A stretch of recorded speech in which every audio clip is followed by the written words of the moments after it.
Thank you for reminding me. Let me make sure GarageBand doesn't forsake me again.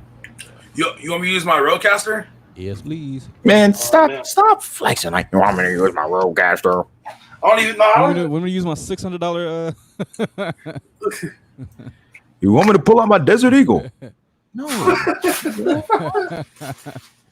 want me to bring the pyro or? Voice. And there's a commercial whenever you want to squeeze that in. Ooh yeah. You win some, you lose some. Wrong podcast.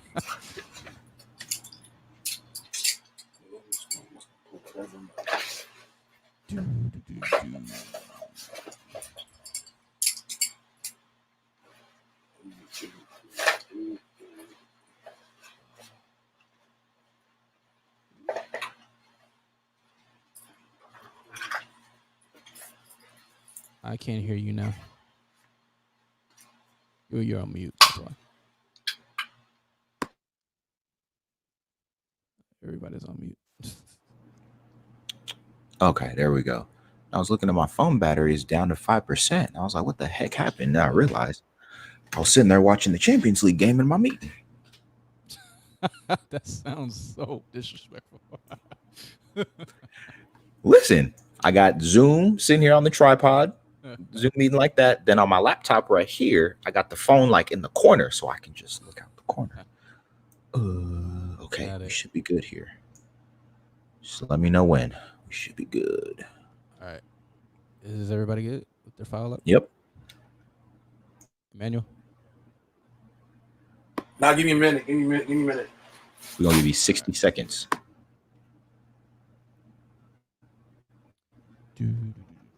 I know.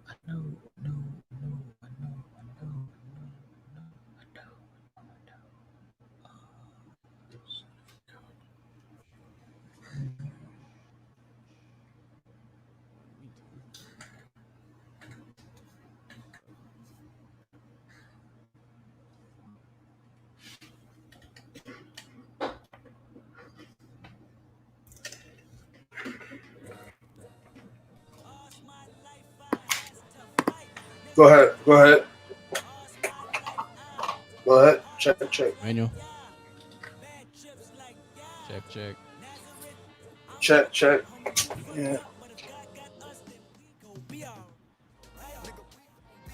Check. Oops. Check.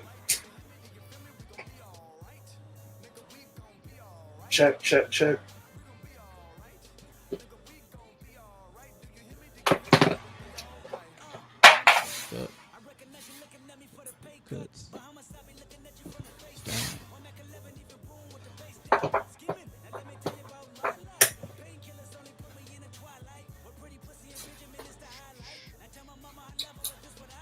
Check. Okay, that's perfect. Cool. Just wanted to do.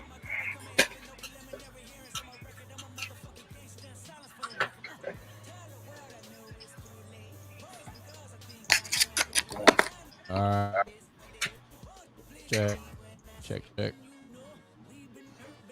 guys still hear me? Yeah. Yeah, we hear you. Okay, cool. All right, we good. Loud and crystal. Yep. All right. Shout out to Crystal. So I'm going to count to 3 Yes, and press record. Yes. All right. 1, 2, 3, and record.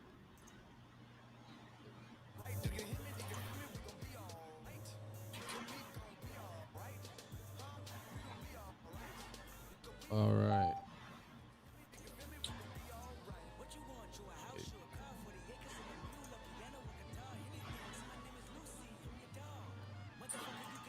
Doing the reporter style. Share the link. Wow. Tell me how you really feel. Wait, what is that? Tell me how you really feel. I'm doing the reporter style. The girl.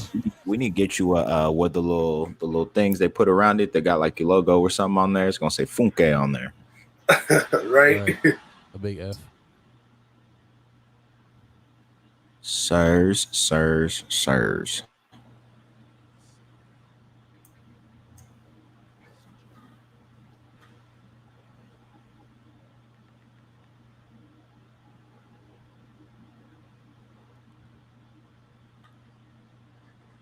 All right.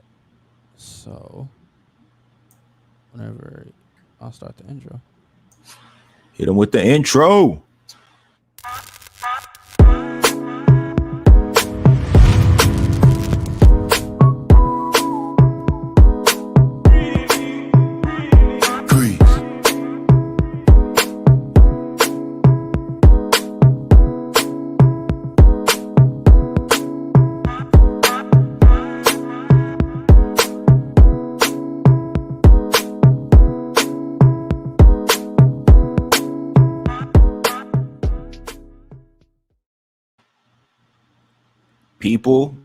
People. Here we are. Another day, another episode of the OSA and the A podcast presented to you by SSA in conjunction with the Craft Factory. Y'all know who it is, Mr. 50% himself, aka today, my guy Messiah, and we're going to get into it real quick, real soon as to why. But the other 50%, my partner in not so much crime, not so much 419. I know not what he speaks of. Oh, now you're going to play rocking all 6th, that green. And the 13th, the 20th, the 21st, and the 19th. Nah, don't plead the 13th. Nah, the 13th is, don't plead the 13th. Is why we still locked up. Is why they keep us locked up. I'm pleading all of them. Wow. Do not associate me with anything he said about crime or 419. I don't know what that is. I've never heard of that stuff in my life. No clue. Wow. Crime and 419. Wow. No clue? You disappear from the screen if you got no clue. None. You went into SpongeBob witness protection. Anyhow, we got our man with his ear to the streets with a Z, holding his reporter's microphone. Yeah. Emmanuel, aka Baba Funke. How we living today, man? I'm great, man. Yeah, it looked like you want to say, it's pretty windy out here, guys. The weather forecast is really hot and really windy right now. Oh God, what is that? What the hell? It's hot. It's hot. And of course, we got the producer himself. I put an I in producer. It is what it is. C. Sella. What's good, man? Chilling, staying black, staying in the heat. I mean, staying inside because of the heat. Staying black and staying in the heat. Kinda. I'll be damn near invisible at this point. But I'm good. Oh man, I'm good. Family's good. I'm good. I'm in good health. You know, working out more. And now, why you wearing tighter shirts? No, actually, but but I stopped wearing shirts that obviously wasn't my size, so large. Hey, listen. You know what I'm saying? Wearing 2 and 3X tall tees again, like I'm back in 03. Don't come for me, okay? In my white tee. No. Just saying. But definitely get my body right. It's strength is there. It's just I suck at eating habits. My eating habits suck bad. So gotta get that meal prep. Boy, get that meal prep going. Are you one of the people who can't eat the same thing every day? Like over and over again? Yeah. I can be one of those. The problem is I eat at irrational times. Oh. Like I eat breakfast at 12. Come on, man. And then other meals like 8 o'clock, 9 o'clock. And then my butt be up to lunch at 8 morning. And eating dinner at 3 a.m. Yep. Tripping. You on that college diet, that college rhythm. And then I got to get melatonin because I can't sleep. Nah. See, it's my there fault. you go. Completely my fault. I got to adjust. You might want to do like LeBron James and drink that good old red wine. Let's just start. Right. Wish he played like red wine. Anyhow, let's dive into it because the NBA is right in front of us. And since we're talking about the league, we might as well go back to a land far, far away. Back when the Golden State Warriors were the team to be feared. And then they ran into the baby dinosaurs, a.k.a. Baby dinosaurs. Jurassic Park, a.k.a. the Toronto Raptors. And let me tell you this. In that playoff run that the Raptors made last season, I knew that the Raptors were going to win it all when Kawhi made that shot against the Sixers. When that shot went in, I said, God wants y'all to win a title this year. There ain't no way that you make something like that and you not win a title. So they go ahead, they win a title. But about a week or two after, it came out that Alameda County, which is where the Warriors were playing, they moved to San Francisco. They're staying in San Francisco. Alameda County sheriffs were coming for the president of the Raptors, our Nigerian brother, Masai Ujiri. And hopefully one day he'll be a friend of this show, let me tell you. So they come for him, press charges, alleging that he had shoved and assaulted a police officer who was working security at the game. Now, there was some initial footage that had come out that showed him getting into a little bit of a shoving match. My initial thoughts when I first saw that video was, listen, I know my people. And for a man of his caliber to be president of an organization, and he's been an NBA executive for numerous years, the Raptors isn't his first rodeo. He's worked with the Nuggets before, and that's how he came. He rose to the top. I think he has a Ivy League education. He's not some dude just off the streets that the Raptors found. He's not some dude off the streets of the Six. No. You don't just react irrationally, especially after you just took a team to a title in Kawhi's first year on the squad, right? You're not going to act irrational. So I saw that, says something isn't right. There's something that they're not showing. And then a fan who was an eyewitness came out and said, listen, whatever the police are saying is a lie. Masai Ujiri tried to show them his credentials. The police officer wasn't hearing it. He shoved him first, but there was no video evidence. But me initially, I said, I believe the fan. I'm not buying whatever the police are saying. My job, this is 2019. Can you imagine if this happened right now? In 2020, no front office the world was going to start a fight like that. Maybe right. Dolan, but there's no other. Dolan's weak. Dolan runs from smoke. Dolan wouldn't have gotten involved. He runs from smoke like he got emphysema already, okay, or COPD. So what I love about the video that dropped was today. The fact that first of all, this has been a year in the making, and the accusations by not only the police officer but his police department were for permanent damages that affected his emotional state, his mental state, his physical state. His wife hopped on to it too and said that it affected their sexual aspect of their marriage, and they were seeking around $75,000 in damages. She filed the lawsuit. She filed the lawsuit, by the way. Yeah, so it's like, look, first of all, if I'm coming for an NBA exec, I'm not coming for $75K. I'm just saying the Nigerian in me requires at least like a couple of more zeros added to that number.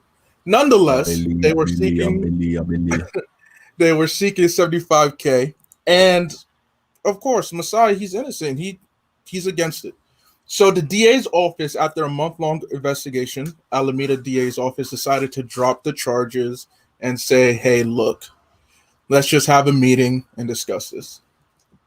Two videos released today, one from the body cam of the police officer and one from maybe a fan's perspective further up in the stands.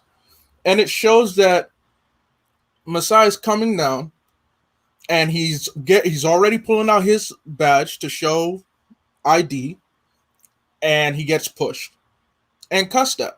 And it's like, yo, like, what are you doing that for? He steps forward again, picking up trying to finish pulling out the card, and he gets pushed again. So at this point, my man got touched twice. And for anybody who has self-control, the first time is already like too much. But by the second time, you got to do something. Because on the one hand, look, he turned both cheeks already. Yeah, look, don't get it twisted. My man's Nigerian. Don't get it twisted now. And so at this point, he's like, all right, you know what? I'm with the smoke. So he pushes back. Mind you, nothing in that video suggested any permanent physical damage that would affect his job life, that would definitely affect his sex life, and anything of that nature. But you know what? Shout out to Kyle Lowry, who noticed that and made his way over there and was like, hey, like the way he got Masai out of there was like, yo, this is my homie. Like, get over here. And I was like, yo, Larry, you a real one. I've become a fan of you more and more by the day. But it's so absurd that the police, and it goes to a bigger issue too, with everything that's going on in the world, the accountability of the police officer. You have police and a whole department. When they had this video evidence, they've had this under lock and key for a while. When they have this, and they are vehemently calling for the arrest and for charges against an innocent person, acting as if like everybody involved on the police side is innocent. And you see video evidence that blatantly disputes that fact. It's absurd. Not only does it happen to us in real life out there on the streets, it can happen to a well-accomplished man. Because keep in mind, Masai is an NBA champion. Well, not NBA champion, but he's a basketball champ. He used to play overseas. He has a title under his belt, and now he has an NBA title under his belt. This man is accomplished, and you treating him like he just came off the street wearing a hoodie, and it's nighttime, and he got a gun, and you see the gun in his side, and all of that. No. It's wild what the Alameda County was willing to do, and San Francisco, like, y'all got to hold yourselves accountable for this nonsense, for real. That ain't even Frisco though, because remember they weren't playing in Frisco last year. They were playing in Oakland. They're still playing in Oakland. So I'm not going to disrespect Oakland. I'm not going to say like we're not going to do that. We don't need Dame Lillard or his sister coming for us. Mind you, it was the San Fran Bay Area Police Department. So unless y'all combine the two, I don't know what's going on over there. But y'all need to hold yourselves accountable.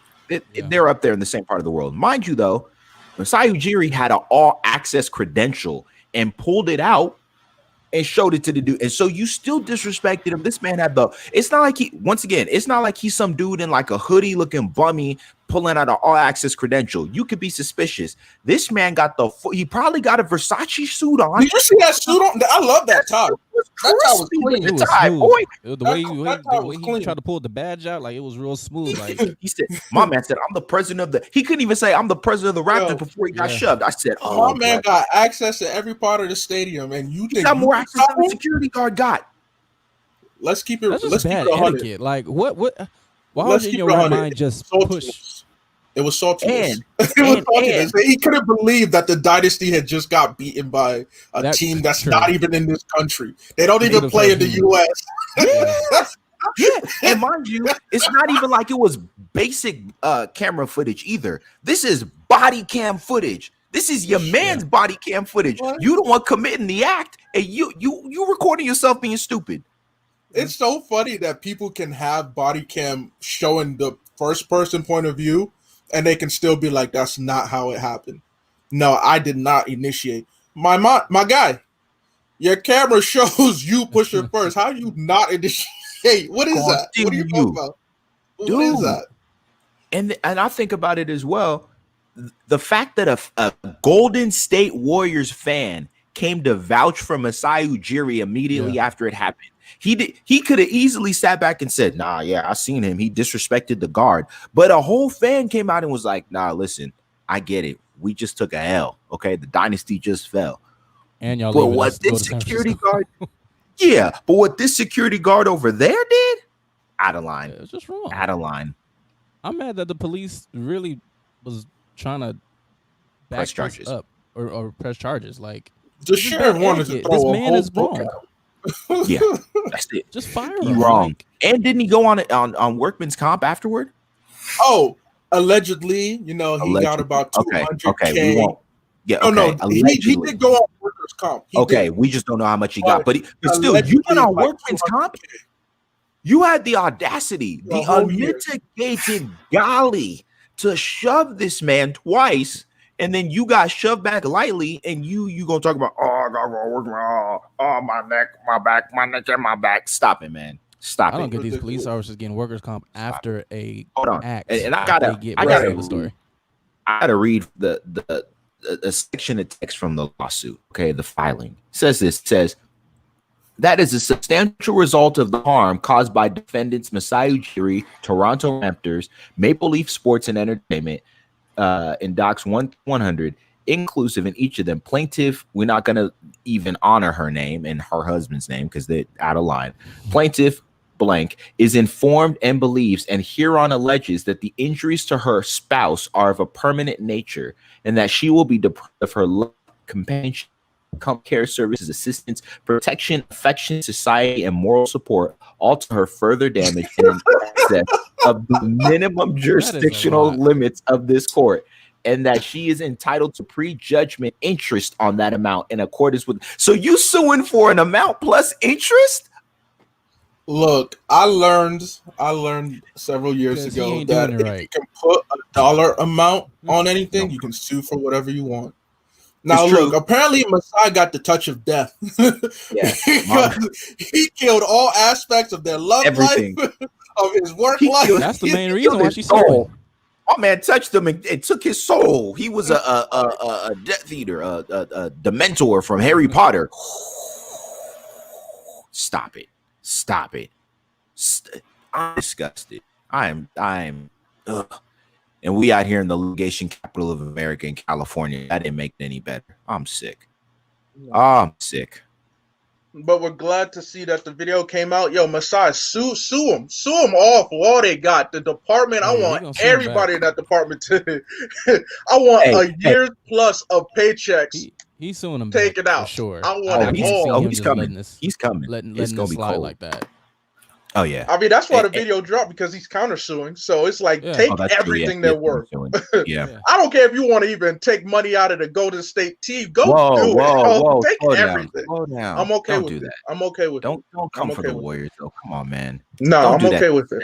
They employed their services. They get this smoke too for not defending Masai. Well, here's a thought though. Do the Golden State Warriors do like what is it? The University of Minnesota did in the aftermath of George Floyd and said, "Y'all fired." Should the Golden State Warriors fire the Alameda County and SFPD? Yes. It would be nice if they at least acknowledge it and say like, "Yo, we're not with this," because it's totally unacceptable. It really is unacceptable. You can't let stuff like that slide, you know? This is just common. I mean, it's not common to everybody as far as common sense, but in this particular situation, this security guard pushed twice, a front office person, black man who's in the front office. So of course that's gonna be looked at differently as well. So, and you just don't do that. You didn't even look at his badge on camera. Clearly, you did not pay attention to his badge. You didn't even look at it. You didn't let him pull it out. You even let him essentially, you didn't really let him walk up to you fully to show you any badge. You just pushed him. And then when he proceeded to still ignore your push to proceed to take out the badge, you push him again. Like, it's just common sense. You got to fire the guy. You don't need no compensation. Work on your marriage. Like, if you're blaming that on him, whatever. But it's just common. Just fire the guy. Let him go and let the police department go from your whatever contract they got. Because that didn't even need to happen. Yeah, they all need to be held accountable. Speaking of held accountable, let's also I assume you watched yesterday's game. Which game? When we're talking about holding people accountable, 4 games. The one game that mattered yesterday. Oh, listen. Make no bones about it. I mean, technically, we had a whole weekend of accountability. With the conclusion of the season, overall, the conclusion of the seeding games. What is everybody's thoughts on how successful the bubble was? Was it successful? Was it, man? Do you have issues? I don't have an issue with the bubble. It went better than I would have expected. I still hold the opinion, and I still hold to this. And y'all may say, "Well, that train is coming past," but this is still my opinion, and we're gonna find out, to use an old English term, in arrears, what the repercussions of it. But I still hold that if the league should have started by the end of June, and if not start by the end of June, scrap it. And we're going to see the toll, I think, on players' bodies and on teams come when the league restarts the next season. However, with that all being said, with that all being said, though, I enjoyed the bubble. I enjoyed seeing teams like the Suns go 8-0 and being and having their full squad, or most of their full, well, outside of Oubre, back. Seeing a team like the Blazers, which I will throw a couple of roses to that team from the Rose City in a moment. but seeing them get their full squad back, a Nurkic, a Collins, and watching Dame put his jumper where it is. Dame did going to the bubble. He said, "I'm not participating in any sort of bubble or seed situation unless we get a shot to make the playoffs, because I know if we get a shot at the playoffs, we will, one, make the playoffs, and two, make some real noise and probably get hot and manifest, hurt some teams." Yeah. He said this. And when he said it, I said, "Hey, I'm not mad at it. Give them a shot. Don't give the Pelicans a shot. Give them a shot." Okay. Yeah. Shout out to the Pelicans for fumbling that opportunity, fumbling that bag, and then they blame Alvin Gentry. Firing Gentry. And side note, that's the first time in Redick's career where he hasn't made the playoffs. Right. Yeah, he has a streak. Someone else has a postseason streak too. I believe I forgot who it was. Oh, it's Pat. I think it was Pat McCoy. The Spurs got theirs ended, and one other person. It was Pat They've McCoy. been in the postseason like 13. Was it Pat McCoy? Oh, not 13. Nah, he's been in the postseason. No, someone had a 13 streak that is still going though, so I have to look that. But anyway, my biggest issue with the bubble is the fact that Phoenix could go perfect and still not get a play-in game. It was as if like, all right, what's the point of bringing them in if it doesn't matter, if it was never in their hands anyway? Like, they needed other teams to lose one or two more games to get a shot, and at that point, then what's the point of you being invited if it's not fully in your control?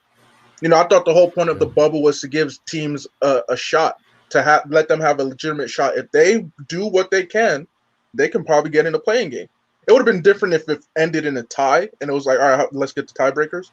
But the fact that out of all the teams in this bubble, you go a perfect 8-0 and you still on the outside looking in. I didn't like that. That's a real problem. You know, you can look back and be like, well, honestly, this is Phoenix's fault. You know, if they 8 and didn't get in trouble, they probably would have won 3 or 4 more games, because there's no way during that 25 game stretch they don't go at least like 12 and, you know, or even 13. Win like 15 games, you know. Mm-hmm. And so it's just like, dang, despite all that, because Devin Booker, I mean, I'll give him his props. From the beginning, and I'm on evidence for this, I'm on record. From the beginning, I thought that Phoenix shouldn't have been pulled there. I didn't think they deserved it. I didn't expect them to do well. I didn't expect them to make it. I was right in that they didn't make it, but I didn't like how they didn't make it. Because again, you go 8-0.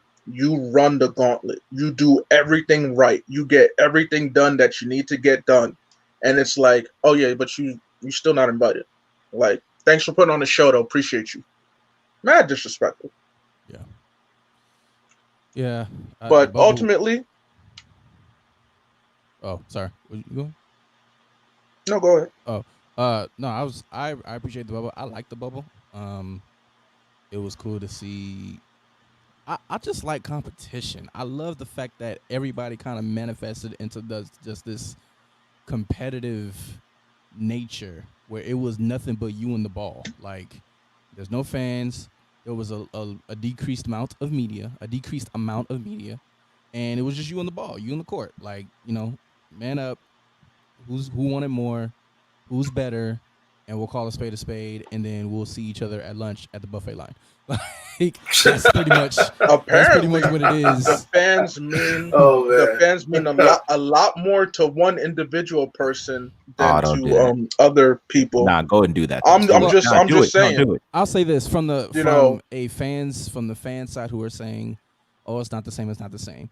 And I'm still saying this. If you just don't appreciate the sport, the game of basketball, then of course you're going to say stuff like they need the fans and this is a pickup game and stuff like that. This is just basketball, all right? Like, if you love basketball, you would appreciate this, honestly, because this is the most competitive ball that we've seen in a while, if we really want to be honest. Like, it's really competitive. So, you know, from Phoenix going undefeated, from the Spurs even playing their butts off, from the Clippers doing what they do, from Luka balling out, you know, all of this after a 4 months, I believe, 4 months of a hiatus. So I appreciate the competitiveness. I'm with Osan when it comes to what happens when the season restarts again for the new season. I think in December, they said. I'm very eerie of there's going to be a lot of injuries A lot of I see a lot of stuff happening behind the scenes as far as front office decisions, free agency, things like that. I don't know exactly how they're doing that. I think that kind of took place simultaneously as the bubble was going on when it comes to trades and all this stuff. But it's a lot they're gonna have to figure out. I'm more concerned over just the health of people, especially people who are going deeper into the playoffs. Because the further you go, the shorter your rest time is at this point when it comes to the next season. So, Right. you know, people like LeBron James, since I know Abe brought him up, but people like LeBron James, I'm actually really concerned because this is going to be obviously one of the quickest turnarounds in his career, no matter when the season's over for him. To come back next year, that's a lot. That's going to be a lot. So we'll see. Right. I was gonna Year add. 18 too. I was gonna add to that. Think about it. Everybody's in this one bubble, so therefore it's less time to get to the arena, no traffic, probably easier time for people to get to get healed and things. So like everything is close by, so that's a huge benefit. I think that's tied to why the quality of competition is up because they're not worrying about flying over to the next city the next day, and everybody's there. You know what I mean? Everybody's there, and then I feel like I think that's tied to the quality of competition that's there. Obviously, it's at times shorter times from a game to game basis, but overall, I'm actually surprised with the quality of competition in terms of the competitiveness of the NBA bubble. But that just shows because Nick Nurse was talking about it, I believe, on the Herd about Toronto traffic is crazy, but when we're in the bubble, we don't have to worry about that going to the facility, meetings, things like that. So I feel like this has benefited all parties from all organizations. Yeah, you do cut down on travel fatigue for Shout out sure, to- which plays a role. Shout out to actually, it was two players. Shout out for me. Shout out to James Harden and Chris Stapps because I feel like their level of play went to a whole another level. Like they got quiet. It didn't. I don't know. They're playing different. James Harden seems more focused. He seems more quiet. It's just something is different that I like. I don't know how far they're gonna go, but I like this demeanor that he has. So I think the bubbles calmed a lot of people down when it comes to how they operate and stuff like that. And this it's just brung out just pure basketball. Like all we got is just the net, the ball, food, and a room. Yeah, Now, do we want to see the bubble utilized more so in the future? I would. Like I love whether it's like, hey, for the playoffs, that's when we have the bubble, so all the teams that are in the playoffs are in one location, or maybe for towards the end of the season, we just get down to the bubble when it comes to crunch time. I low key want to see this bubble further utilized next year. But I think part of the reason is they don't have a choice if you don't have like with COVID going around anyway. Right. So there were in talks about it for another bubble for next season as well. So just keep in mind it probably won't be official probably until later on in the year. I said like around October or November, probably when the off season starts to hit. In regards with that, so don't be surprised with another bubble for 2021. So they have been in talks since. I thought it was gonna be a regional bubble. Like they were gonna. I'd be cool with a regional one.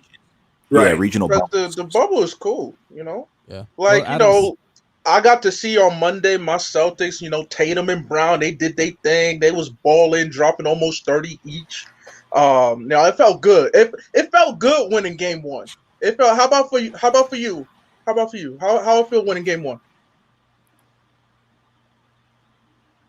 He thinks he's so funny right now. That's the funny part. He thinks he's so funny. Wow. No response. Not faced. No response. Oh, okay. Not faced. Anyway, so game one, it's in the book. 3 more. I want you to know this, Abe. I want you to know this. We're playing tonight. I want you to know this. What's up? Pride goes before destruction. Don't forget that.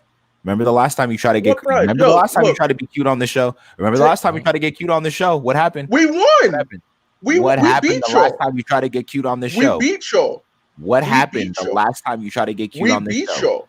That's not what happened. Okay, that's yes, fine. It is. In post-production, in post-production, go back to the episode, the Chelsea episode, okay? And remind the world of what happened to Abe. Go back to the episode, Abe. Post-production. When we beat y'all? Okay. Okay, keep talking. Keep squawking. When we Oh Keep boy. squawking. yo, I'm gonna end up we're treating not you even the playing same each other. way. I I'm need gonna y'all. treat you the I same way need y'all that to Dame get to Willer the finals. treated PG No. PG's girl. Okay, keep playing. Dame, the way Dame treated your team, well, not really. He didn't really ball like that. But shout out Melo. Shout out Melo. I was No, happy for Melo. Get Shout your out Melo. facts straight. Get your facts straight. No, Oh. let me say. No, I I'm just gonna say said my Dame piece. didn't I'm do gonna that. say But my shout piece out on this. Melo. Okay, yeah, I'm gonna say my piece on this. All right. Sure, I've said it on this program before. This displayed and discussed my displeasure with LeBron, Raymond James as a player. There are multiple moments where I've called into question his basketball IQ. Okay, and we talked. Me, Abe. We're in a chat earlier today talking about some things when it comes to LeBron and just the way teams are structured around LeBron. One of them is this: you do not expect the LeBron James team to have any youth on it. Just look at all of his teams. They don't have any youth on it. Why? Because LeBron cannot develop young players, which is why they shipped off all the young talent. There are people who are going to say it was worth it. They brought in AD. If there is something you have not caught yet about AD is Boy, this: he pissed me off. for as big as AD is, okay, that man does not like playing on the block. And so when you're It stuck, frightens him for some reason. it does. It's like it's He- like water to the Wicked Witch of the West. He is anemic But to here's it. the thing: even if you watched him in NOLA, like yes, he would like to be on the perimeter, but he was inside the post too. He was showing off his post. There was a point where, mind you, Embiid hasn't been fully healthy, but we used to debate like, all right, who had the better post moves? Yeah. Was it AD? Was it Embiid? Yeah. But for some reason, the last few years, and my biggest thing is this: we give other teams such heavy criticism about being unable to mesh. For example, the Clippers, because they haven't really played more than 5-10 games as a whole unit. We give them so much criticism, and people use that as a reason why the Clippers won't win it all and whatnot.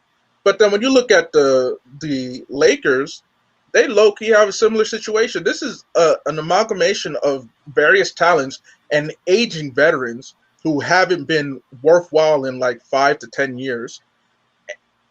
And yet people look at it like, hey, they're going to get it figured out because LeBron James is on that team. No. Have the same criticism that you apply to Clippers to the Lakers. They are also, people say, oh, chemistry issues. He himself implied chemistry issues too, which is a whole nother topic because passive-aggressive LeBron is... you want to talk about problem for football.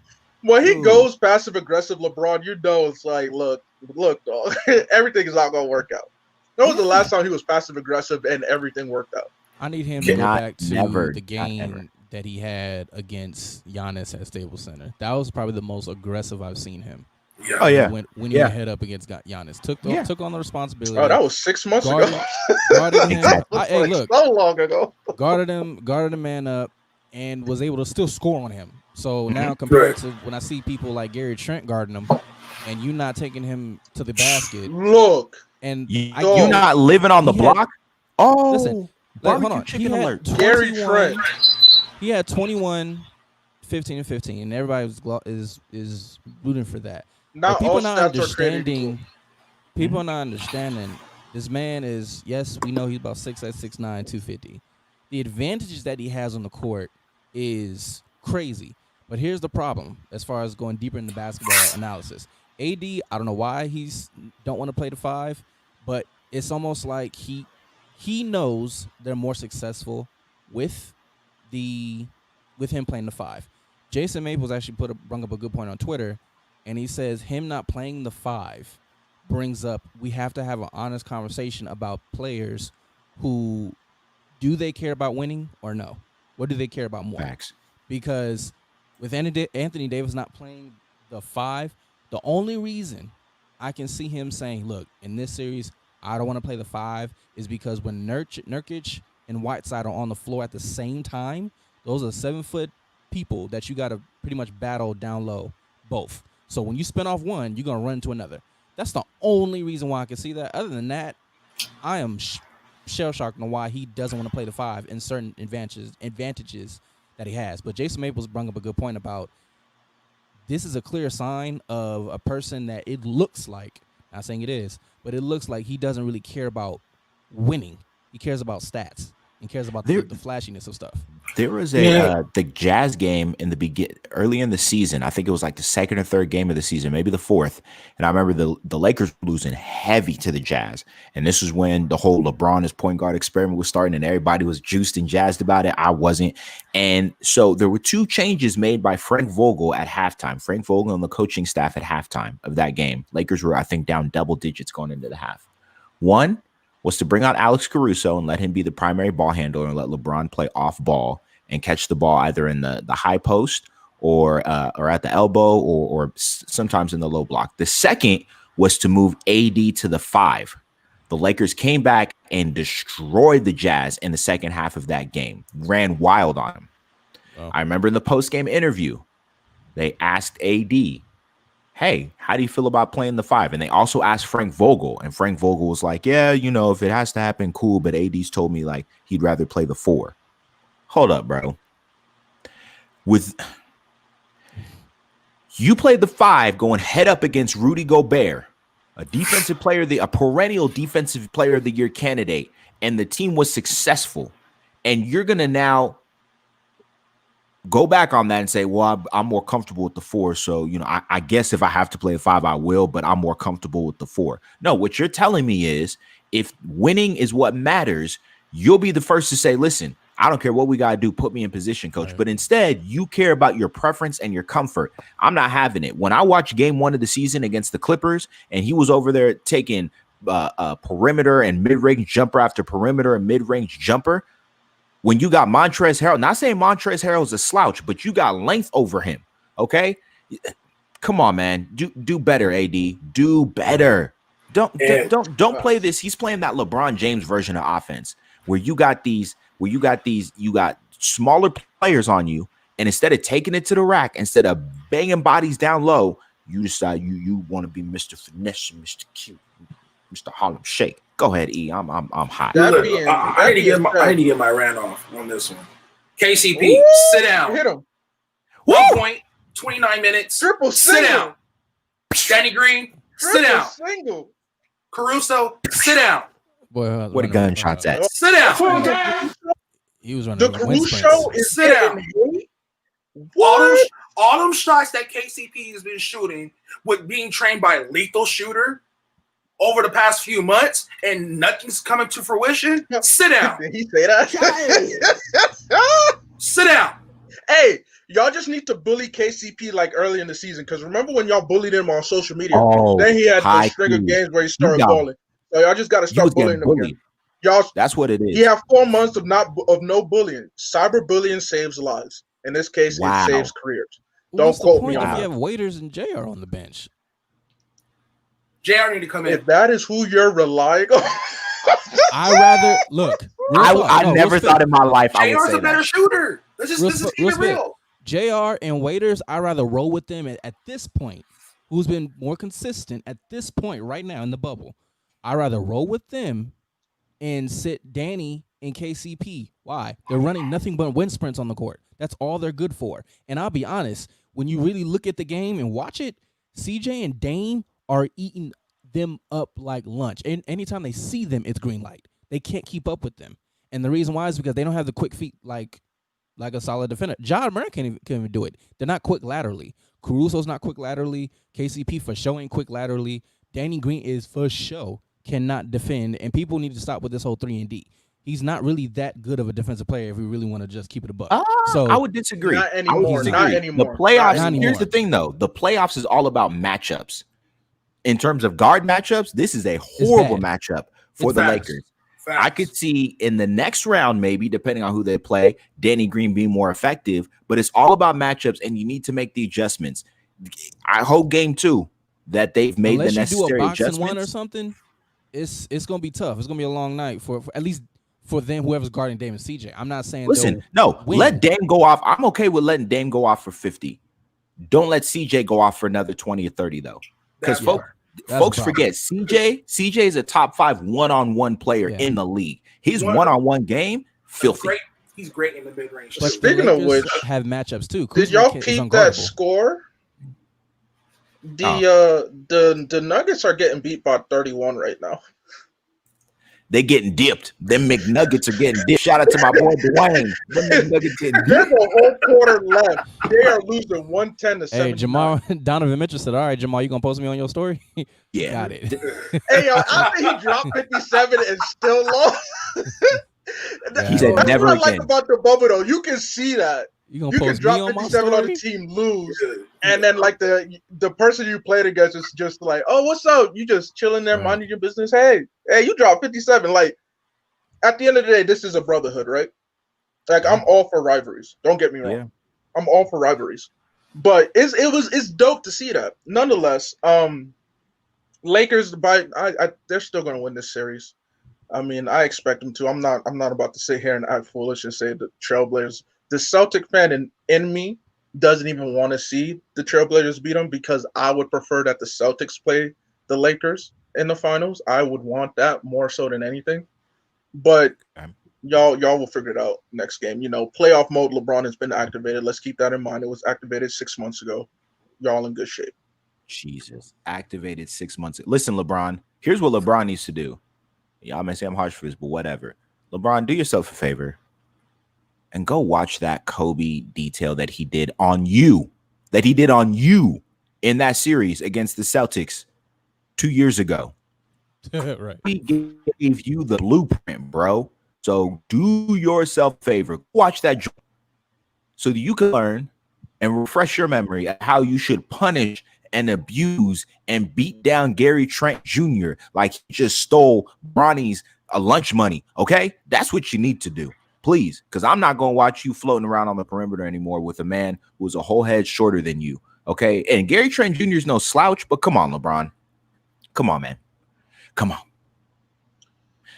But overall, you know, it's been a good opening week, opening game day 1 of the NBA playoffs. I'm excited for the respective game 2s that are coming up and for the first round. So far, any major surprises? I wouldn't say it was a surprise, but the Magic beating the Bucks in game 1, and not just beating the Bucks, like they really beat the Bucks. This wasn't this wasn't like the game that when game 1 of the playoffs last year, the first round last year, where they beat the Raptors in game 1. It wasn't like that because that game I think went into OT and the Magic won by 1 or 2. No, they were 10, 15, up 20 throughout the game, and they were raining threes on those Bucks. Now, I'm not going to be one of those people who's going to overreact and say, oh, the Bucks are about to take this major L, like the Bucks are about to be upset this whole series. Nah, come on, man. Let's be realistic. Don't believe the hype. Don't fall into this recency bias. That was the one series that was going to be a sweep. I was of the mind that Milwaukee in 4. I'm kind of upset, but Milwaukee in 5 just works. It's still a sweep. It's a gentleman's sweep. Right. So, and don't get me wrong, the Bucks have not looked good during the seeding games, but they'd already clinched early. The Bucks will get it together. Chris Middleton is about to come out here and look like the mid-range monster of the mid-range that he is. Giannis is going to come out here and not allow Nikola Vucevic to sit up here and bully him the way he did. It's Pat Connaughton might get a couple posters. You know, I don't believe the hype. Oh, is he back healthy? I think he is. Yeah. Oh, okay. Yeah. That helps. What else was it? Not the Nets. Who am I thinking of? TJ Warren actually is getting quieter and quieter. As this insanity is a thing. That's all it was. That's real. Game 1, I watched game 1. I'm like, you seem a little Is this quiet. his first time in the playoffs, though? If I'm not mistaken. Yeah, but it don't. It's Luka's first time in the playoffs. Like it's. I get first time. Luka's more seasoned though. He's a seasonal. Okay. Well, technically, like Kristaps or something. But Warren is in the league. It would have been different if Warren was like a first or second year player. He's in his 6th year. That's like true. Even though this is his first time in the playoffs, it's like at some point, you know. Even Luka had a bad showing in the first half of game 1. 6-7 turnovers, and like he had 5 in like 2 minutes. They was on him. Ball up. like it was a loogie. Yeah, but he acknowledged that it was like, look, this I had a bad game. We won't talk about the refs and whatnot in that one, but I I don't even want think to respect it. Dallas steals one, but Clips probably beat them in 5. Yeah, Minimum, facts. maximum 5. I don't see it going Facts. more than 5. I got Clips in 6. Against Dallas? Yeah. I don't see Dallas taking 2. Oh yeah, that makes sense. I do. I see Luka putting up a Herculean effort. Okay. He will to steal 1. I don't see him doing it to steal 2. Why not, Luka? Why not go crazy? Okay. Just we in the bubble. Luka's Anything getting is switched possible off in the by bubble. Beverly and Kawhi Leonard on defense. Like anytime he go through a pick and It's roll tough. and they switch, Luka's getting picked up by one of those two. That's hard. Which is so great for the Clips is that when you switch, it's just like it doesn't get easier. You Right. switch, it's just like, oh Right. my goodness. It don't. One thing though, Beverly. This is Beverly an all does- defense type candidate. Oh, I was gonna say after you was done, Beverly Westbrook, his analysis on him actually looks more and more accurate each day though, because Beverly is not that disciplined on defense at all. He's aggressive. He's annoying as heck. He's a gnat. But if you get him to reach, it's a wrap. Luka can blow past him. That's why he was getting past him most of the time, because he was reaching. But as far as just manning Luka up, yeah, there's an advantage. But if you get him to go after something and he misses, you can blow past him. So that's the reason why I'll give him maybe 2 games. But then you have good help defense though. Right. Like I'll give him maybe 2 games And they have because of length. that. And Luka's still getting a triple double. So it's not like he's not getting his even in the midst of all of that. He's like going to average a triple double this series. He likely Yeah. will. So Tim Hardaway Jr. and Kristaps really got to show up like big. Seth Curry. Yeah, Kristaps got to show up for sure. Kristaps better show up and not get booted. Shout out to Trey Burke, by the way. Playing well. Oh, Trey Burke. Yeah, Trey Burke sighting. I appreciated that. I really did. Trey Burke. Trey. Oh yeah. Trey Burke, he a bucket, low key. Shout out to Trey Burke. Alec Burke showed up against the Celtics in Game 1. I was like, yo, I forgot about you. I remember you back in Utah. All of a sudden, he just drained shots. I'm like, who is this? Where you been at? Rain man out here. I've never seen a ball like drop a smooth 18. Like, oh nah. I'm glad we won, but I felt disrespected that he went off like that. Side note though, going back to that Sixers Celtics game, because I got some beef once again with big men playing soft, and we know Embiid has his moments and he plays more soft more often than not. This man in crunch time, there is 90 seconds left in the game. Y'all are making a run down, I think 4 at the moment, at this particular moment, and because of a switch, ends up with Marcus Smart on him. And what does he do? He hangs out around the 3-point line. Now, mind you. Let's keep in mind it is Marcus Smart. It's not like LeBron with Gary Trent.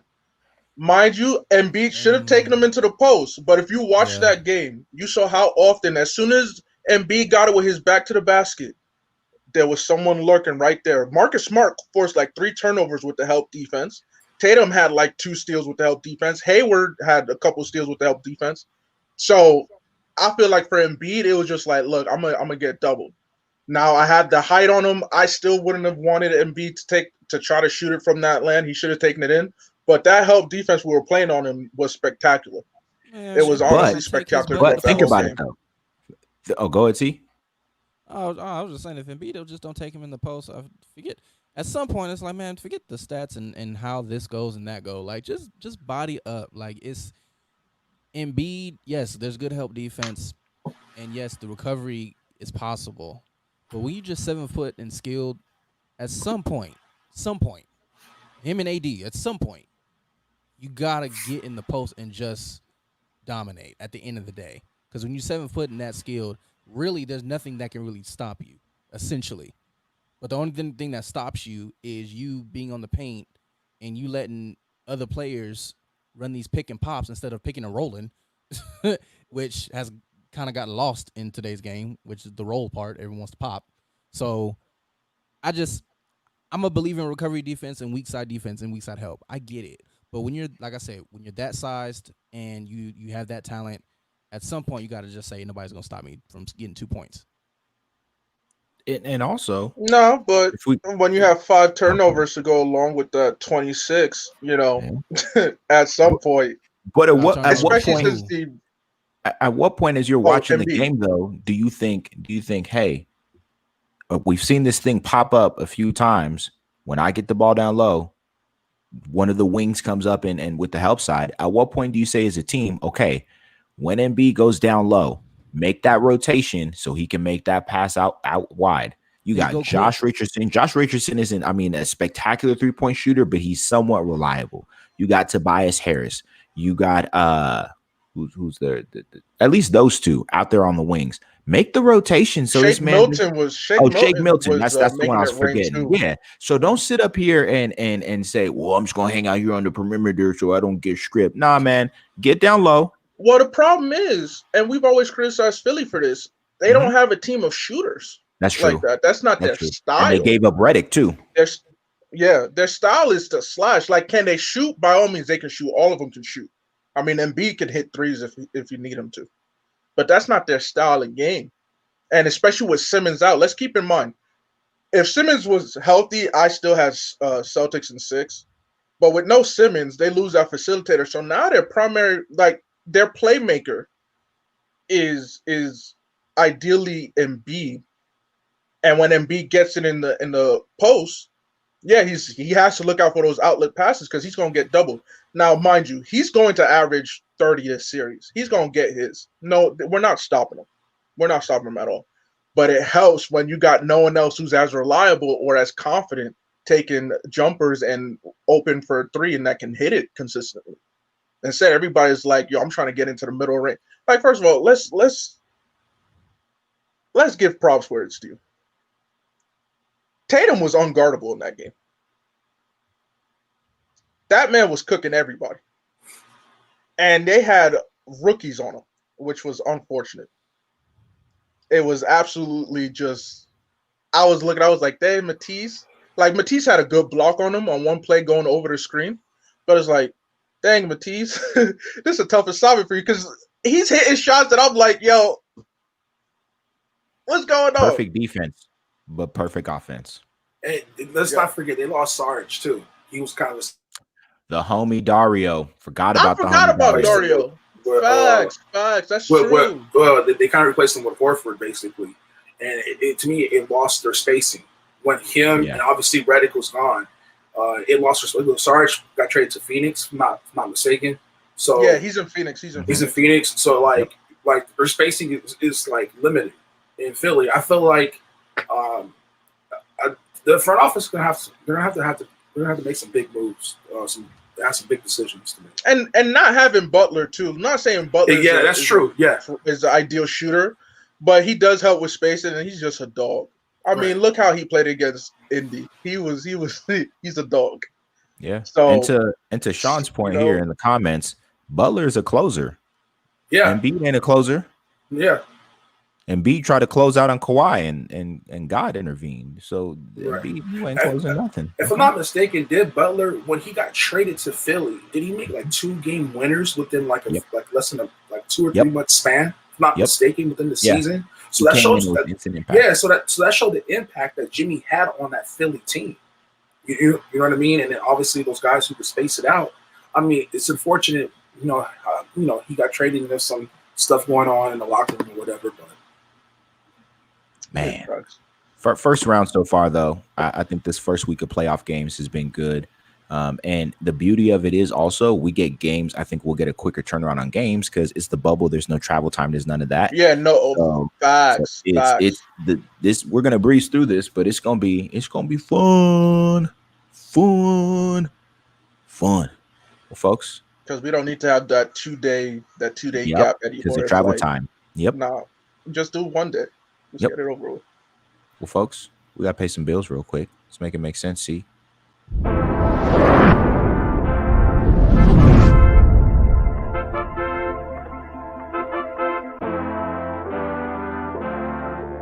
Hello everyone, I'm Sean Laurie and I'm the founder of Dreams and ambition, and I have a program to empower the youth to help the next generation flourish through self-discovery. And because of everything with COVID, right, I wasn't able to obviously do this in person anymore. So I'm working on doing it online. So I encourage you to please follow me on Instagram, on YouTube, on Facebook. Just go to A Dreamer's Ambition. And I just wanted to tell you guys one more thing. Keep on dreaming.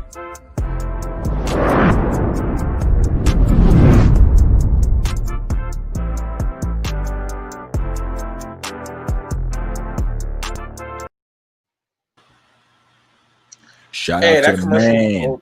Shout out to Sean Lowry. Shout out to him. Even though he a Clippers fan, shout out to Hey Sean. I need some merch, yo. I need to upgrade the wardrobe. Hey. I got a beanie. It's too hot for a beanie. I need a t-shirt. No, it's not too hot for a beanie.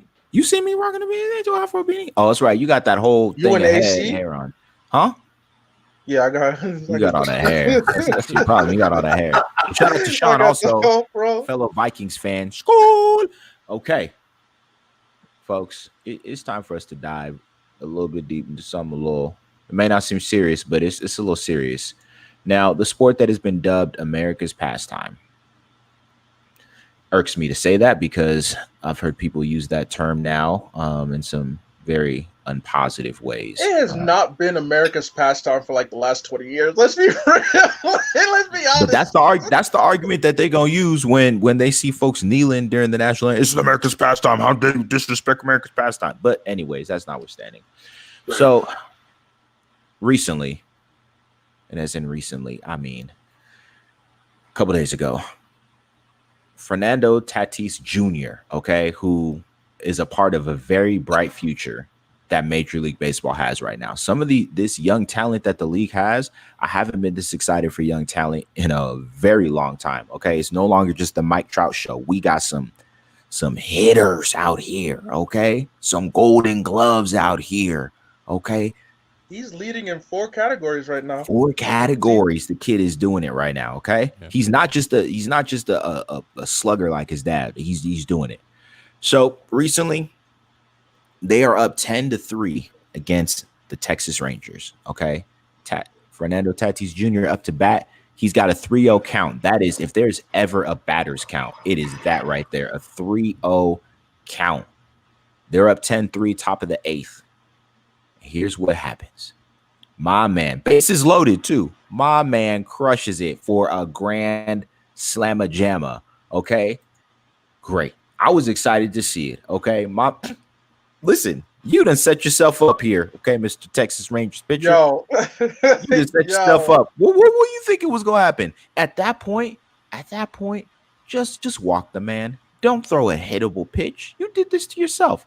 But what happens on the heels of it is the coach of the Rangers, the manager of the Rangers, Woodward, goes ahead and has some choice words for what happened and goes into this whole rabble about, about the unwritten rules, and Tatis Jr. knows better, and we shouldn't, you don't hit like that when you're already up big like that.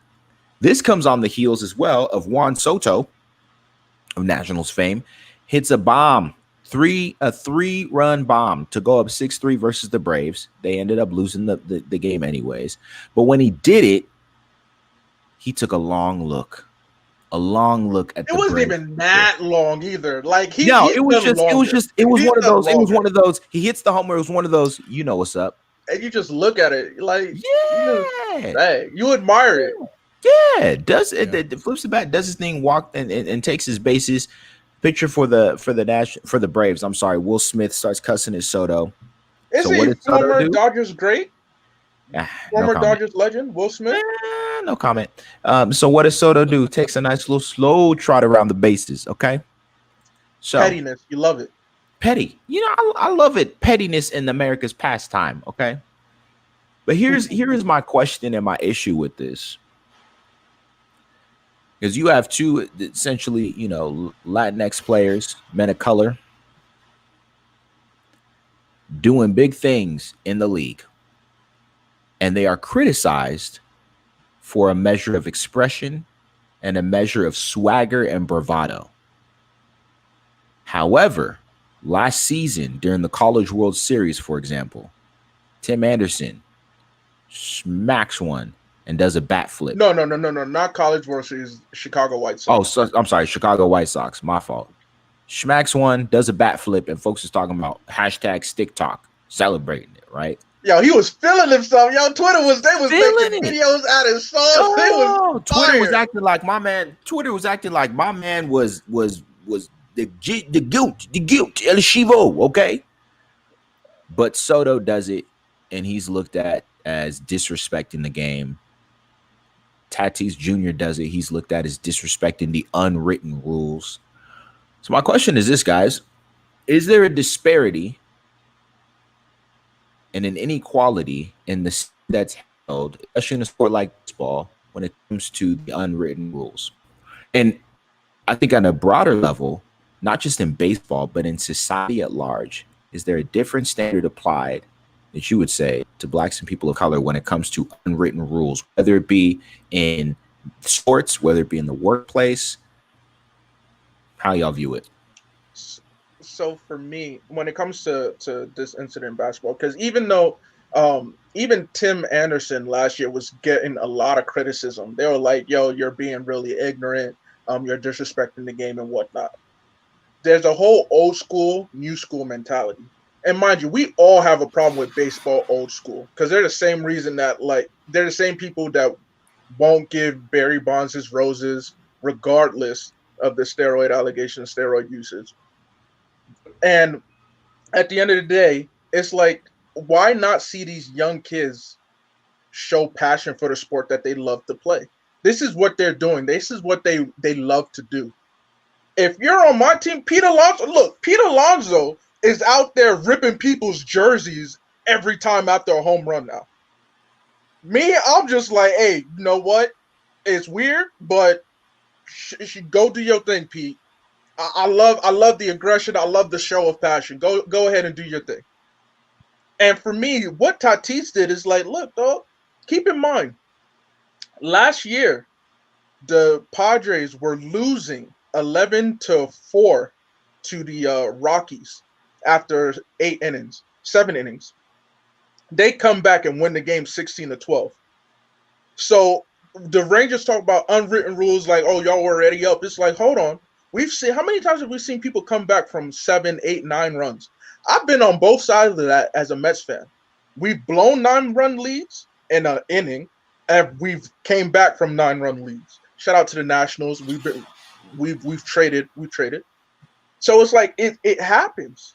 And you go back to 2007, the Texas Rangers decided to play football with the Orioles, and they win a game 30-3, and they were winning 14-3 after 7 innings. It's like, hold on. In 07, y'all put up 16 runs in 2 innings. What happened to the unwritten rules then? And when you look at it as a whole, look, I'm going to speak from personal experience. I am a sore loser. I am the sorest of losers. When I played football in high school and college, if we got embarrassed, if the other team was drawing and we lost, you go through the line to give people handshake and daps. Me, I was looking forward and just walking. You ain't getting nothing. You was talking all that smack. I don't like this loss. But at the end of the day, too, I'm a humble winner. Like, I never really bragged about winning. It was just like, all right, shake hands. I'm excited with my team. So that's where the excitement comes from. I'm excited that we won. After we beat y'all, I don't care. Like, you're irrelevant to me. You don't exist. Then in college, later that day when we go to the parties, that's when we would celebrate some more. So I'm a sore loser, humble winner. My biggest issue is that why, as fans and as people who observe the game, why we have such an issue with people being passionate about what they're getting paid to do. Like, we always talk about, like, hey, don't you love this sport? We question the love of the game. So when they show their passion, which is an example of the love of the game, whether it's a positive expression or negative, why do we always have issues with it? There are certain players that we don't comment on, such as Kawhi Leonard, because he's just a Terminator anyway, and he doesn't show expression. It's like, that's his personality. That's cool. But when you have other athletes who show that enthusiasm, or even show that like anger, why do we always say like, oh no, you need to act better than that? you're being paid to have some composure. It's like, what? At the end of the day, they're playing a sport that they love. Let them enjoy it. I love to see passion.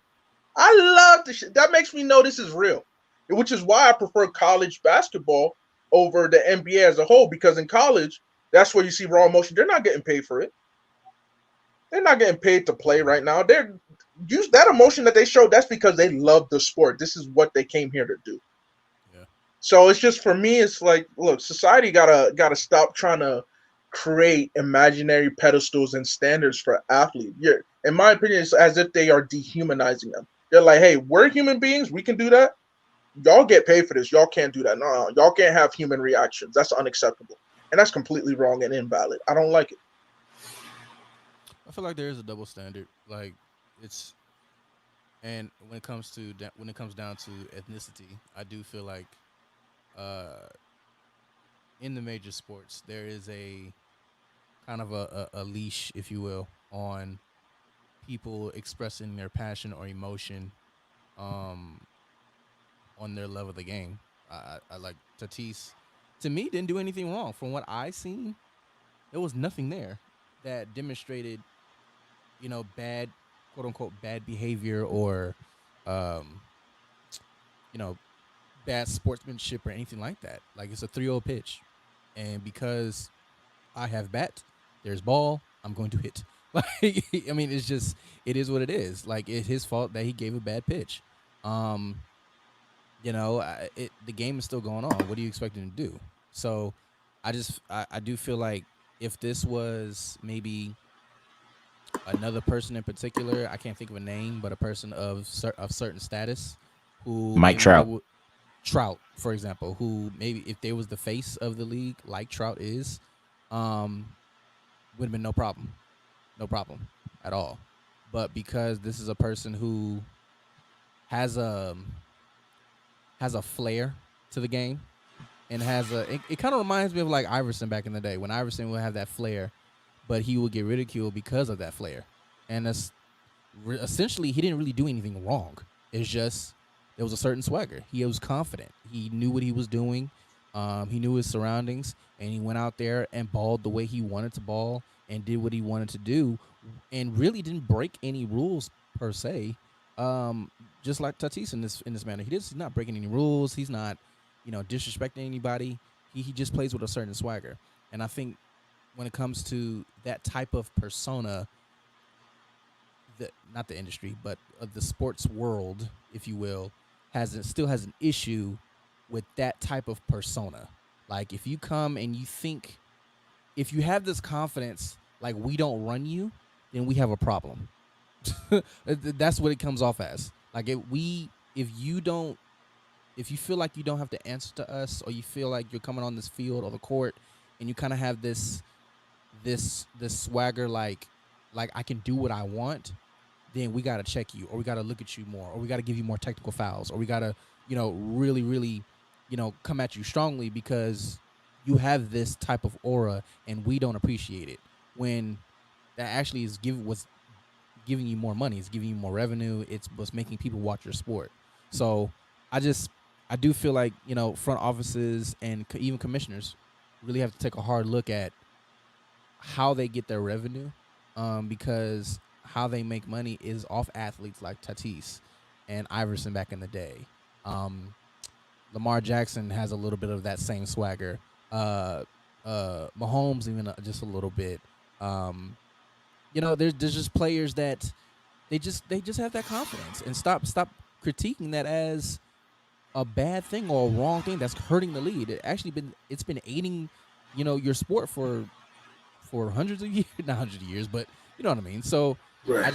we're blowing it up too much when it comes to the sportsmanship of things, and it turns into judging somebody. It feels like, and how they treat themselves or how they appropriate themselves throughout the game, what they do off the field and stuff like that. When it doesn't have to go that far. So they're all sports, all 4 major sports, really have to take a hard look at what that looks like. Right. People gotta understand the reason why baseball is America's pastime because it's like one of the longest tenured, sport in America. That's first and foremost. Second of all, I think we have to pay attention to the demographic between all major sports. Baseball has the oldest demographic compared to all four major sports in the U.S. It's average, I believe, anywhere from 59 to 60 years old. In NBA, I believe it's younger demographic, anywhere from between 16 to 24 to 26 years old. NFL, it's anywhere between 21 to somewhere in the mid 30s. So notice the big age demographic between baseball, basketball, even hockey, and football. You know what I'm saying? There's a huge gap. So a lot of those people who watch, a lot of people who watch baseball are a lot of old timers. So they have this influence of unwritten rules. But the question is, what are the unwritten rules? Because these younger players, they never heard of it. You know what I'm saying? And I don't like how the Padres manager made Tatis force an apology. To me, this is why I'm getting from it. Okay, so you're gonna make me apologize for me being great out on the field? That's how I view it. You know what I'm saying? You're gonna. No, he's leading the league in home runs, RBIs, runs, and steals. You telling this man to slow it down, to calm down? You want me to apologize for being great? Have several seats, Padres manager. I don't even know his name. I understand. That was so fake, yo. And I understand that he has some. I know people were making excuses because he was on the Rangers staff last year or years ago or whatever. I don't care. You're basically making a guy apologize for him being great. Have several seats. That's all I want to say. It's ridiculous. Today's the seat day. Folks just need to take seats. If they want to cross them manually, y'all just better start taking seats. And here's my big thing is like, you know what? I really do wish that Tatis didn't apologize. But I get it. He's a young player. He doesn't want to overstep. And I mean, your manager, like, he's in a situation where as a youth, you kind of have to listen to your elders, because if you act out of turn, like, there are repercussions that you may not be ready to handle. But look, Tatis, and I'm glad that a lot of players stuck with this, and even some old timers like Mets legend Ron Darling. He spoke on what exactly you just said, Emmanuel. He said that, look, we have these unwritten rules. The problem is we're in a generation when you have unwritten rules, you don't know what the rules are because they're not written. No one knows what these unwritten rules anymore. Like, let's be real. How can this generation of talent know what the unwritten rules are from like 50 years ago? Right. Ain't nobody cataloging it. It's basically whatever you feel like. Hey, that's an unwritten rule. You don't do that. Right. Says me. It's unwritten. So I was definitely appreciative of his teammates and other players around the league coming out and be like, hey, you got a problem with that, Texas? Don't throw a crappy pitch. Don't stink it up. But Tatis, don't ever apologize for being great. Don't ever apologize for being great. Shout out to Jameson Talon, the pitcher from the Pirates. He spoke up about it, and other pitchers on social media. So I just wanted to give shout out to those pitchers. That's true. It's for Tatis. That's the part that I was appreciating, was hearing other pitchers speak up and say, "Nah, man, you did your thing and keep doing your thing, Tatis." So with that being said, actually, Emmanuel, you kind of gonna have the last word over here. We're gonna slide on over into your neck of the woods real quick. Y'all know the drill. What's poppin'? Brand new whip, just hopped in. I got options. I can pass that like Stockton. Just joshing. I'm spending this holiday locked in. My body got rid of them toxins. Sports in the top 10.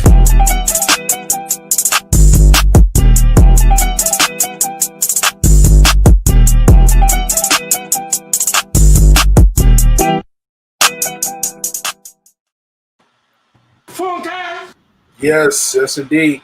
All right, we're gonna start off with the NBA.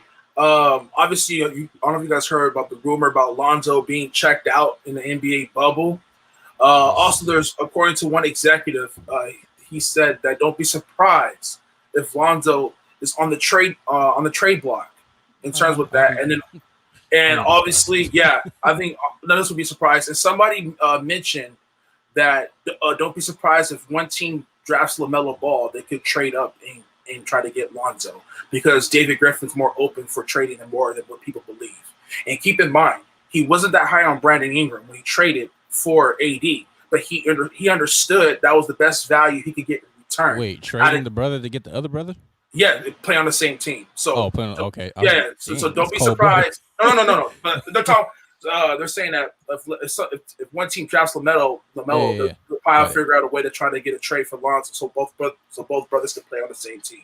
So that wouldn't surprise me whatsoever. What do you guys' thoughts on that? Not shocking at all. I would do this. I think there's a reason we're going to see one or two things from LeVar Ball. Either A, we're going to see him getting cozy with a particular general manager from some team, and that'll be the tip off as to where he's, trying to get his two sons to. Or B, maybe he learned his lesson and stopped trying to manifest stuff out in the open with his big old loud mouth, and will move in quiet and move in secret so that his sons can all end up on the same team. And then he can come out and say, I told y'all I made it happen. But yeah, Lonzo, I feel sorry for Lonzo in this respect. I really feel like his dad really set him up for failure. Now, I was never high on Lonzo. This goes even back to college. I thought the Lakers should have drafted De'Aaron Fox, but that's neither here nor there. Gotcha. Also, the Pelicans are interested in Mike D'Antoni as a head coach. I could see that it's a possibility. Also, the Heat. No, this is an update for the Heat in interest in Giannis. The Heat are willing to trade anybody for Giannis. Also, there's also the Victor Oladipo has been pretty friendly with the Heat players. Not this past playoff game, but the last game they played in the bubble. Somebody said it. The bubble is going to form some crazy team. New idea. Right. Like college. Petri dish. I mean, Bam was talking a little too much to Victor and smiling too much, when TJ Warren had those 12 points. Yeah. I'm just saying, like, they were talking a lot. I'm like, okay. Now let's switch it to football. Kyler Murray, he's also gained some bulk over the offseason. And one executive said that he will be harder to stop in 2020 more than Lamar Jackson. I'm not really buying that. What do you guys think about that? Well, I've always say that again. One executive said that Kyler Murray will be harder to stop in 2020 more than Lamar Jackson. I wouldn't say harder, but I've always believed in his athleticism. My problem has always been he's short. So as far as speed and agility and stuff like that, for sure. But I wouldn't say he surpasses Lamar. Right. I would say he's up there, but he doesn't pass him as far as being hard to grab. Right. Nah, I still think the best quarterback in that division that Lamar Jackson is in is one Baker Mayfield. So Baker Mayfield, the rocket launcher himself. The rocket launcher. He be extra. I didn't even say that about my boy, the future MVP, Joe Burrow. But that's wild, Oklahoma. That's wild. Tim Couch who? What? Come on. I'm telling y'all, Baker. You talking about Kyler gonna be elusive and hard to stop, man. Baker gonna be slipping, who was the Brown quarterback? Dill for who? I'm telling you, y'all out here sleeping on Baker. I'm waiting for him to plant the flag at Baltimore Stadium. Absolutely. I can't wait for it. What? I can't wait for it. Oh, please do it. I'm here for it. For all of it. Wow. The ironic thing, I became a Baker fan when he planted that flag at Ohio State because I have a deep hatred for Ohio State. And for most things Ohio. And then he ends up playing for a team in Ohio, and I'm just like, what awkward twist of fate this is. And wanted to go there. Let's work. Stop it. Right. Anyhow, he's excited. I think that Kyler stuff is a little overhyped. I'm just gonna say. Well, since Osahan's on the Browns, Nick Chubb suffered a concussion. Now, keep in mind. You see how he's smiling when he said that? Yep. No. I'm smiling because I love Kareem Hunt's value in fantasy. That's why he was number one in league in elusive missed tackles for a running back last year, and people were not paid. Well, Nick Chubb obviously he breaks a lot of tackles. That's where it creates his value for yards per carry. But for Kareem Hunt, man. I love the value. I'm going after him. I'm telling you that right now. I love his value, especially where he split the snap count with Chubb and he was more efficient in terms of both aspects of the offense. So I like it. So this is an injury to monitor for the Browns. Obviously, that's probably the only thing I'll probably monitor for the Browns. Okay, you're gonna be monitoring them stats when Baker out here making Lamar look like he's playing Pee Wee football. Anyhow, all right, let's get into the tight end value. Jonnu Smith, the tight end from the Tennessee Titans. The tight ends coach said they're going to find ways to get him the ball. Now, keep in mind, he's one of the best tight ends yards after catch. So he gets a lot of value in terms of that. And to me, it seems like Tennessee is going to spread the ball a little bit more in terms of passing and let Tannehill be a little bit more unleashed, which could create Derrick. I do believe Derrick Henry is going to regress, obviously, from what he did last year. I'm not saying he's going to have a bad year, but I'm not going to expect the same year he did this upcoming season. I think he'll have a solid year. He'll probably get anywhere from 9 to 12 rushing touchdowns, but he's not going to get at that many rushing touchdowns compared to last year, or probably not that many yards. So, I like Jonnu Smith, a late value round tight end. Tight end's actually more deeper than what people think. So, what do you guys' thoughts on him? I'm with it. Listen, I need as many deep late round options as possible because I'm actually gonna play some fantasy football this year. Now that we got some kind of time. I haven't played fantasy football in a few seasons, so that was a tip to put in my back pocket along with drafting Baker Mayfield as my quarterback. We're only a few weeks away, so I'm trying to provide some. I hope notes. You do draft Baker as your QB1. It depends what round though. You know what? Look, for the SSA Football League, Team Osa and Abe, our QB1 is Baker Mayfield. Already, Manuel? Cool. Thank you. There we go. All right. Anyway, Bryce Love. Because I would not pick Bryce Love is looking really good at training camp, especially at pass catching. Obviously, Adrian Peterson's ADP is rising. I feel like ESPN hasn't really rated him that high. He was at 130 last time I checked. He's probably somewhere in the early 100s. To me, that's a supreme value. And if Bryce Love is getting close to late double-digit rounds, I think he could possibly be a steal, honestly. Especially if you think about it, Washington's probably going to be playing from behind. Therefore, pass catchers are going to be more valuable for teams playing from behind. Therefore, Bryce Love could really excel at that, and especially if you're in a PPR league. I like Bryce Love as a super deep late-round flyer, especially if you're in a deep league as well. So I like that. So what do you guys think about him? I'm with it. Listen, Washington need all the help they can get. All of the help that they can get. They don't even have a mascot. They need all the help that they can get. Shout out to Alex Smith coming back though. Yeah. I don't like that. Hey. Now I don't want him to I want him to retire like on a high note and healthy. I don't want him going through. He's been through so much as a player that it low key kind of scares me to see about there.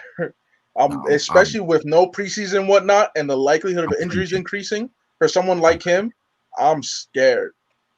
I feel it. Now let's go to the Raiders. Now there's a receiver that's been playing well in training camp. His name is Brian Edwards.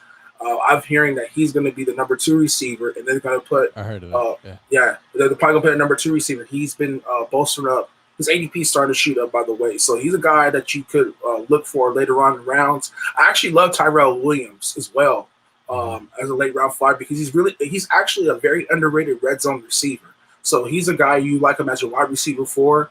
Stash him in your bench. And barring any injury, if there's an injury happens to the receivers, he's definitely going to shoot up. Especially with Ruggs, they're saying that he's going to play in the slot role. So that actually dumps down Renfro's fantasy value. So I don't think Renfro is draftable at all, especially with Brian Edwards emerging as a number 2 receiver. That's what it seems like it's going that way.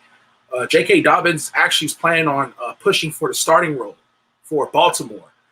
Now, if this is the case, his ADP could shoot up, but I still like Ingram's value.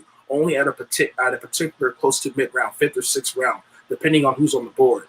But I do believe J.K. will take over the early down work in the second half of the season. I think Ingram is a perfect trade candidate especially if he plays well early on with an easy schedule. So I do like Ingram. He's a perfect trade candidate, especially with Baltimore. They like to run the ball a lot. So what are your guys' thoughts on that? Yeah, I was wondering is you feel JK is going to be a solid 3-down back? Yes, in the future, he's definitely the following year. I think Ingram, he's getting to the tail end of his career. He's approaching that year 30 years old as well. So you know the history of approaching that. Yeah. So this was to me was perfect timing because Baltimore was like, okay, we need a future 3-down back, kind of support Ingram because Ingram missed like a game or two late in the season, and they didn't have that. So with JK, it provides more extra depth. And I do like Justice Hill, by the way. We'll see how that plays out. And that works. Another one is Damian Harris, the running back for the Patriots. He's actually getting a heavy workload. I think he's getting first-team reps at running back. Over Sony? Sony's on the pub list. Now keep that in mind. Sony's on the pub list. Oh. Damian Harris is getting first. Yeah, he's getting early down work for. Remember, he came out of Alabama with Josh Jacobs. They had a like 1-2 punch in Alabama, and I like Harris as a sleeper last year. Now, if Sony's injuries still keep lingering, I like Harris as a late round value. You can take a shot. His ADP can shoot up, so he's a guy you want to monitor. I'm not gonna lie, I do like the idea of drafting a Patriots running back for the first time in like 6,000 years. Mainly because of who's at quarterback. Cam Newton ain't no Tom Brady with the football IQ and with the arm by no means. So now we can actually get a reliable run game that isn't of 3-headed, 5-headed committee, and with most of them just being pass catchers. So, hey, I'm with it. Shout out to Cam. I hope you ball out. I don't know if I want you winning the Super Bowl, but I hope you ball out. Be great, Cam. Be great. Yeah. Another one, a rookie wide receiver, Brandon Ayuk. According to Shanahan, he is further ahead than most rookies. Now, keep in mind, I think he's 6'1", and his wingspan is 1 inch shorter than Megatron. So he plays bigger than his actual size, and he is rising on ADP draft boards. He's a guy I love anywhere from round 10 to 14. I love him, especially with Deebo Samuel. Kind of like Jalen Hurd tore his ACL about a few days ago. Let's keep that in mind as well. Wait, whoa. Who? Jalen Hurd, the wide receiver for the 49ers. He tore his ACL. Oh. He's out for the year. Deebo Samuel is this guy Ayuk is they say he's pushing for that starting wide receiver position. And we did say before this show started, the injuries had already been piling up. It's gonna be a rough fantasy season for this year for sure. Yeah, Trey gonna be hot. Ayuk's stock's gonna go sky high. Trust me on that. Another one, Miles Sanders. He suffered a lower body injury. He's week to week, but Peterson has told Sanders, "You're the guy." Basically, he's the starting running back, and I know you guys know I made a bold prediction, and me and Chase McCoy, we're predicting he will have a top 3 fantasy. He'll be a top 3 running back in fantasy football this year. If you look at his statistics from week 11 through 16, what's funny is we said this months ago, and then PFF mentioned it a few days ago. He averaged 18.8 fantasy points per game, and he was getting at least on average 20 touches. He will finish behind Christian McCaffrey and Derrick Henry in fantasy points if he would have kept it at a 16-game pace. Now let's keep that in mind. I love Miles Sanders. Chase loves Miles Sanders. Even shout out to Daniel Lopez from Diamond Talk. He loves Miles Sanders. Just saying. That's your last year. I do. Yeah, I had him last year, but because everybody wanted Jordan Howard and everybody wanted to feed him the ball, I'm looking at Miles Sanders on my bench like, come on, dog. Yeah. Just do something. I hope he can break out here this year. Titans running back, he's a rookie. Dariatron Evans, He fumbled twice at camp. That's not a good look. And people feel like he was going to get in a timeshare with Derrick Henry. Nah, I don't see that happening. And supposedly he's struggling in pass pro, which is not good. You giving someone you franchise tag timeshare? No, dog. Stop it. And shout out to Irvin's team, the Broncos. KJ Hamler, he's standing out in Broncos camp. I know everybody, they got Jerry Jeudy, and I said this in my recent podcast, for the AFC West, that KJ Hamler to me could be a sleeper for this team within the wide receiver. Everybody's going to look at Jeudy. Everybody's going to look at Cortland Sutton in fantasy. But I'm looking at KJ Hamler. He's standing out. He made like a big time over the shoulder catch. I was looking at it on Twitter and Instagram. He's an underrated guy. I like. I'm not saying he's draftable, but he's a guy to keep a lookout on your watch list. And he's showing out in practice. Also, Jameson Crowder is clearly the best receiver for the Jets. I mean, that's not really an issue. But let's go to your Vikings, Osha. Justin Jefferson's actually living up to expectations. And shout out to Kirk Cousins. This is his 32nd birthday, by the way. You welcome, Osahan. LSU, baby. Magic Johnson here. Me and Kirk Cousins the same age. Ain't that something? Yeah. Wow. I didn't know that. And Kirk? Actually, no, I'm a few months older than him because I turned 33. One is more beloved than the other. Let's be real. You're right. One's cousins. I'm just cuz. Okay, keep it going. Okay. We have remember a few weeks ago I was talking about the Redskins receivers. You could get some value. They're not the Redskins anymore. They're the Washington. Excuse me. Washington what team was that? I've never heard of that team in my life. They made a new football team. Well, so they signed Dontrell Inman. He's like an underrated red zone guy. But now they're saying the three receivers for the Washington football team is McLaurin, obviously, Steven Sims, where I mentioned you guys, he could get him later on in the rounds, and Inman. Those are basically the three wide receivers. And Antonio Gibson, the running back. A lot of people are hyping him up. I see him more as a developmental guy compared to like what the running backs coach says. And I think Bryce Love's value is going to shoot up, which I mentioned earlier. So Steven Sims, I'm gonna say it again. He's a guy I will target later rounds. You said what? I'm sorry. Is Bryce good to go? From what I'm hearing, yes. From what I'm hearing, yes. And I like him as a super late. Because he was nasty at Stanford. I'm not gonna lie. Yeah, Stanford hit on they hit on CMC. Was it Peyton Hillis who was at Stanford years ago? Was that Peyton Hillis? No, it was Toby Gerhardt. Toby Gerhardt. From Narco. From Narco. Hey, he was a beast. Oh my God. Hey, that dude was hard to tackle, man. Hey, that dude was hard to tackle in high school. Yo, didn't they put him on the Madden cover? Or was that Peyton Hillis they put on the Madden cover? Peyton Hillis. Peyton Hillis. Peyton Hillis was one of the biggest Madden covers of all time, bro. Yeah. Yo. Oh my goodness.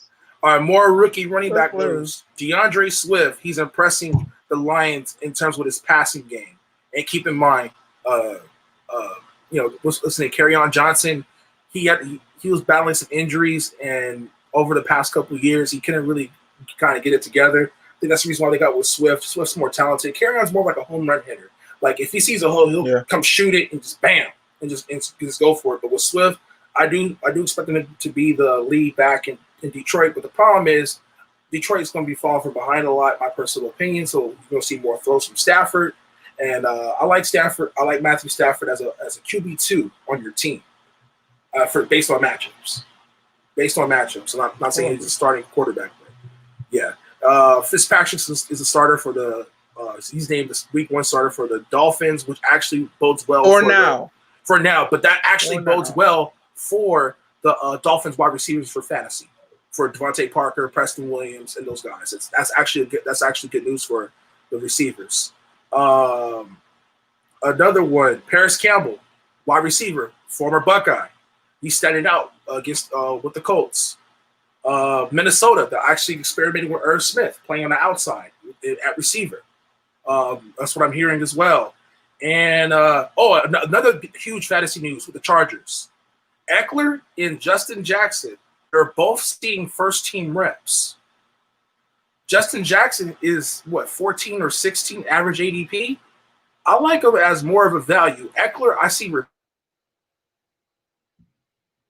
of the best check down quarterbacks there. So I like Justin Jackson. To me, he's more of a value. Just keep that in mind.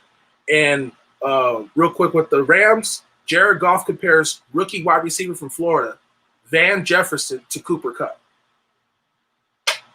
Right, I know. The Patriots are considering using a quarterback rotation with Cam and Stidham. Wait, what? Yeah, Bill Belichick came out and said, I heard that he's considering using a platoon. Yeah. Quarterback platoon. Yeah. Those were nice words. That's And, not disrespectful to Cam. And then two more news updates. Deshaun thinks Will Fuller is going to ball out this year. I don't see that with his injury history, but keep in mind, do you know Will Fuller actually had the most fantasy points per game last season for fantasy for wide receivers? He had, I think, in one game he had 44.75 points per game. That was the most in one game out of any receiver in fantasy football. So keep that in mind. And based on analytics, they said that he could potentially put up wide receiver first tier wide receiver numbers for fantasy. So that's something to keep an eye out on. I like him as a late round flyer, by the way.